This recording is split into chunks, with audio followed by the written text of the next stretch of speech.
It's Wednesday, July the 21st. Lake level is still about the same as it was last week. It's about 927. Water temperature, I mean, it's up there high. It's anywhere from 85 to 87 degrees. Now, a lot of generation, that we've still got a lot of rain, a lot of water coming into the lake, and it's going out just as fast as it's coming in. So it's kind of maintaining the same lake level. And I kind of suspect it's going to stay high for a while because there's not a whole lot of places for this water to go. Beaver Lake and a lot of the rivers coming into the lake, there's still a lot left to come in.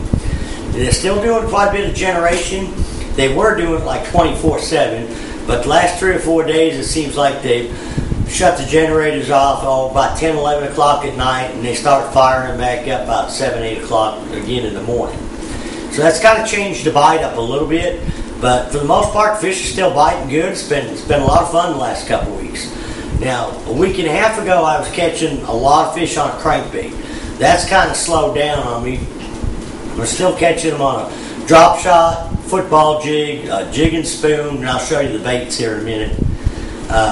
But most of the fish, and I had reported, I think last week, that I thought the lower end, meaning down by the dam, was a little tougher. But that stained water had finally made it down there where it's got color to it. So the bite seems to be, I fished down there for about 3 days this week. The bite down in that area seems as good as it does up in the river arms. The majority of the fish, they seem to all be from about 12 feet deep, which would be the old shoreline, out to maybe as deep as 25 feet when the sun gets out. Depends where you're at. The water's a little clearer, they're a little bit deeper. But we're still catching them on a lot of the main lake points, and we're throwing a 5/8 ounce football jig, brown and orange, green pumpkin and orange. Seems to be working about the best for me.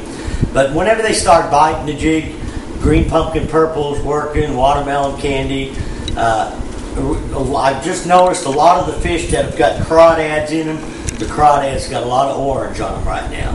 Now you can fish a tube in the same areas, and what I've been throwing is a green pumpkin and a watermelon red tube rigged up on a 1/4 ounce ball jig head. The spoons, I've been throwing a 1/2 ounce and 3/4 ounce white jigging spoon.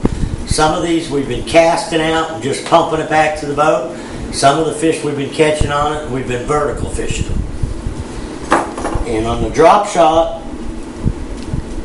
the predominant color seems to be this little plum. I've got a chompers that's a brown purple laminated, and then I've got like a little crosstail shad in the plum. Been working real well.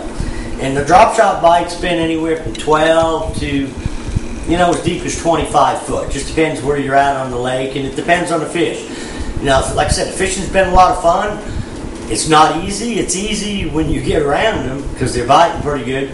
But I'm finding I've got to move around quite a bit. I'm hitting a lot of different points, and not just necessarily the points, but I'm fishing inside the points and on the main lake points. It seems like some of them's on the back sides, some of them's on the upriver side. You just got to kind of mill around, and a lot of the key is you'll actually see a lot of the bait on your fish finder. You may not see a lot of the fish till you start fishing, and once you get a bite on a drop shot, if you're vertical fishing it, then you'll see several more fish worming off the bottom. Like I say, the crankbait bite is slowed down considerably, and probably a lot of that reason is because the water temperature is getting so hot. Now, a lot of the fish that we're catching have been mainly Kentuckys and smallmouths, and it's kind of unusual to be catching this many smallmouths late in the summer, but it's also unusual to be drop shotting 18 to 20 feet deep in the middle of July. Normally we're out there 35, 45 feet, sometimes over 60 and 80. I think the reason for that being is there's so much current going through the lake, the thermoclines, if there is one, it's not very deep. There's so much water flow that the oxygen level is up there a lot higher in the water column than what it normally is. So, nothing should be changing, and I'm sure there's a bite up there shallow, up in the bushes and the trees. I haven't been doing much flipping. A lot of times when I've got 2 or 3 customers in the boat, that's something that's kind of hard to do, so we've been keying on a lot of main lake structure. And I think that's where the majority of the fish are, the numbers. But I'm sure there's probably some better ones tucked up in the bushes, in the trees. If a person spends some time up there, you know, you might try a chatterbait, buzzbait early, and then flipping a beaver or a jig up in some of that thicker cover. And if I was to do that, I would look for more isolated cover, because with the water being up 12 foot, there's so many bushes and trees in the water, you almost got to find something that's a little bit different to key on. You know, something like coming off a bluff bank where you can get up to the bushes and have 3 to 5 feet of water on them, or maybe a big flat almost in the back of somebody's yard that's just got isolated bushes or isolated trees. That's some of the things that I'd key on. Now, I've been catching some fish, you know, down in the lower end off of deep docks as well on a drop shot, suspended out there in front of them cables. Normally they're 30, 35 feet deep, but most of the ones I've been catching seem to be in that 18 to 25 foot deep. So the lake is cleaning up pretty good. I was up in the upper James River today, this afternoon, and there's still some logs up there, but it's not bad. You just got to watch where you're running and be careful, but most of the debris, for the most part, is cleaning out. The water color is excellent shape from one end of the lake to the next. Pretty much all the mud is gone. So should continue to be good fishing for the next several weeks, and fish should stay relatively shallow. So till next week, good luck, good fishing.